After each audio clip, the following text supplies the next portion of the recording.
नमस्कार दोस्तों, मैं सुनीता कथा मंथन में आप सबका स्वागत करती हूँ।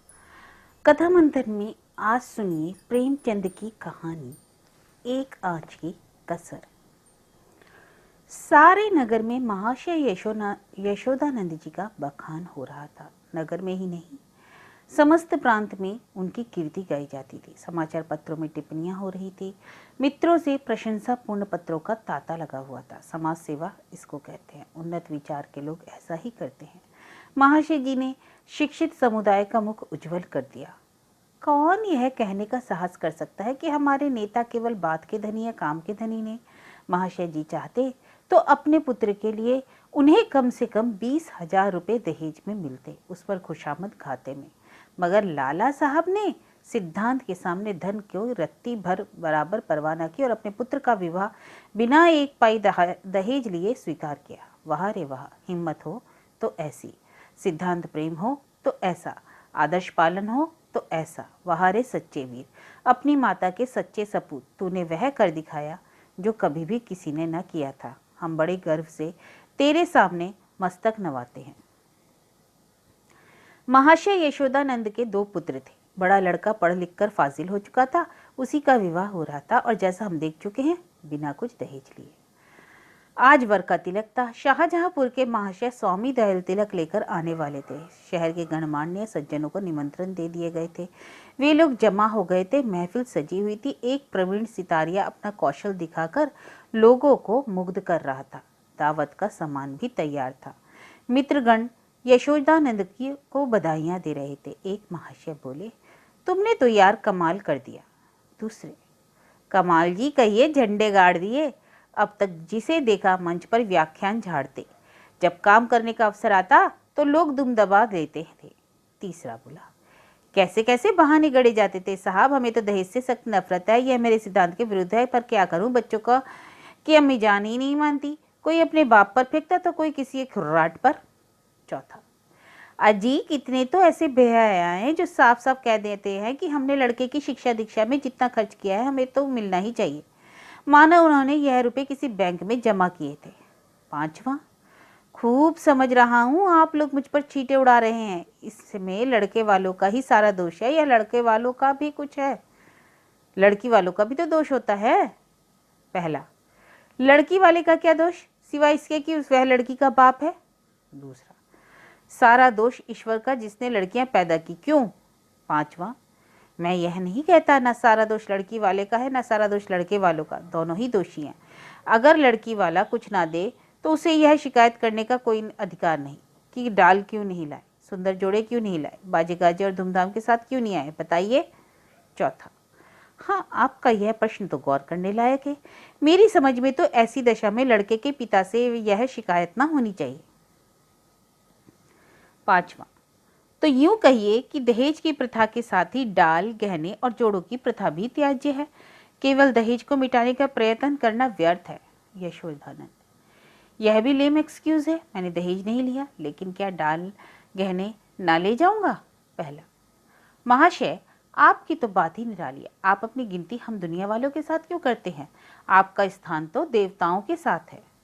दूसरा, 20,000 की रकम छोड़ दी, क्या बात है? यशोदानंद, मेरा तो यह निश्चय कि हमें सदैव प्रिंसिपल पर स्थिर रहना चाहिए। प्रिंसिपल के सामने मनी की कोई वैल्यू नहीं। दहेज की कुप्रथा पर मैंने खुद कोई व्याख्यान नहीं दिया, शायद कोई नोट तक नहीं लिखा। हाँ, कॉन्फ्रेंस में इस प्रस्ताव को सेकंड कर चुका हूँ और इसलिए मैं अपने उस प्रस्ताव से बंधा हुआ पाता हूँ। मैं उसे तोड़ना भी चाहूँ तो आत्मा ना तोड़ने नहीं देगी। मैं सत्य कहता हूँ, यह रुपये तो ले लूँ, मुझे इतनी मानसिक वेदना होगी कि शायद मैं इस आघात से ना बच सकूँ। पांचवा, आपकी कॉन्फ्रेंस आपको सभापति ना बनाए तो उसका घोर अन्याय है।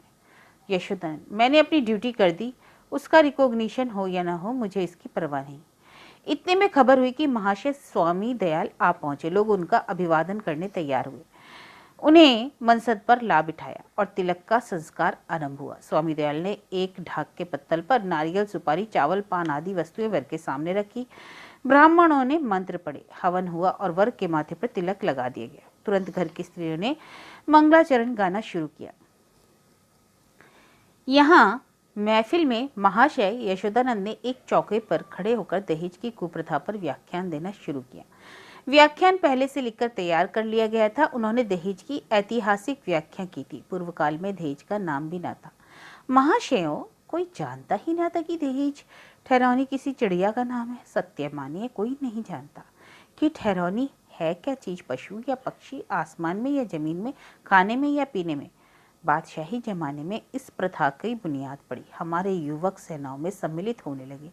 वह वीर लोग थे, सेनाओं में जाना गर्व की बात समझते थे। माताएं अपने दुलारों को अपने हाथों से शस्त्रों से सजाकर रण क्षेत्र में भेजती थी। इस बाती युवकों की संख्या कम होने लगी और लड़कों का मोल तोल शुरू हुआ। आज यह नौबत आ गई कि मेरी तुच्छ महातुच्छ सेवा पर पत्रों में टिप्पणियां हो रही हैं, मानो मैंने कोई असाधारण काम किया हो। मैं कहता हूँ, अगर आप संसार में जीवित रहना चाहते हैं तो इस प्रथा का तुरंत अंत कीजिए।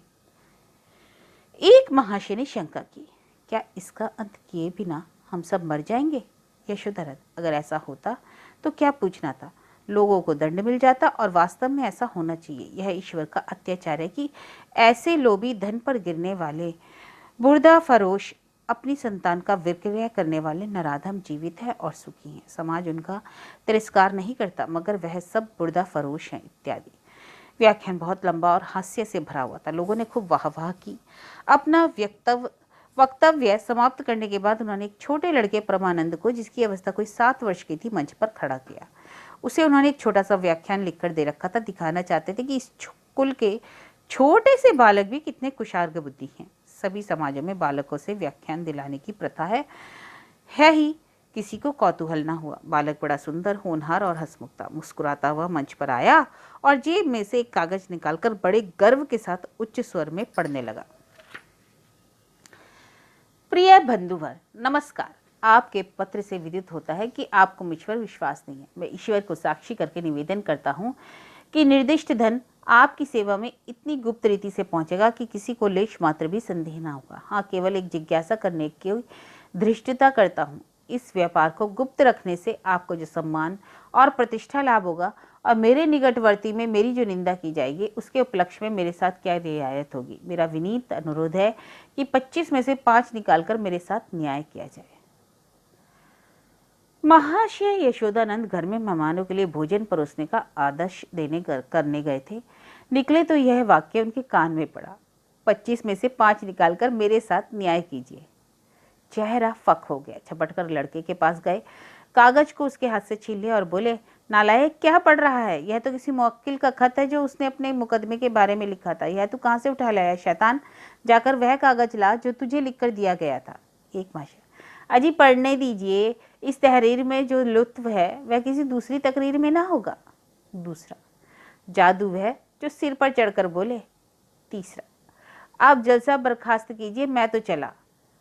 चौथा, यहाँ भी चलत हुए जी। यशोदानंद, बैठिए बैठिए ना, पत्थर लगाए जा रहे हैं। पहला बोला, बेटा परमानंद, जरा यहाँ तो आना, तुमने यह कागज कहाँ पाया? परमानंद, बाबूजी जी ने तो लिखकर अपनी मेज के अंदर रख दिया था। मुझसे कहा था कि इसे पढ़ना। अब नाहक की मुझसे खफा हो रहे हैं। यशोदानंद, वह यह कागज था सुअर? मैंने तो मेज पर के ऊपर ही रखा था। तूने ड्रॉर में से क्यों कागज निकाला? मुझे मेज पे ना मिला तो मुझसे क्यों ना कहा ड्रॉर क्यों खोला? देखो, आज ऐसी खबर लेता हूँ कि याद रखोगे। पहला, अजी यह आकाशवाणी है। दूसरा, इसको लीडरी कहते हैं। अपना उल्लू भी सीधा करो और नेक नाम भी बनो। तीसरा बोला, शर्म आनी चाहिए, वह त्याग से मिलता है या धोखाधड़ी से नहीं। सब ने अपना हाथ गीला तो कर ही रहे थे तो चौथा बोला, मिल तो गया ही था, सिर्फ एक आज की ही कसर रह गई। ईश्वर पाखंडियों को यही दंड देता है।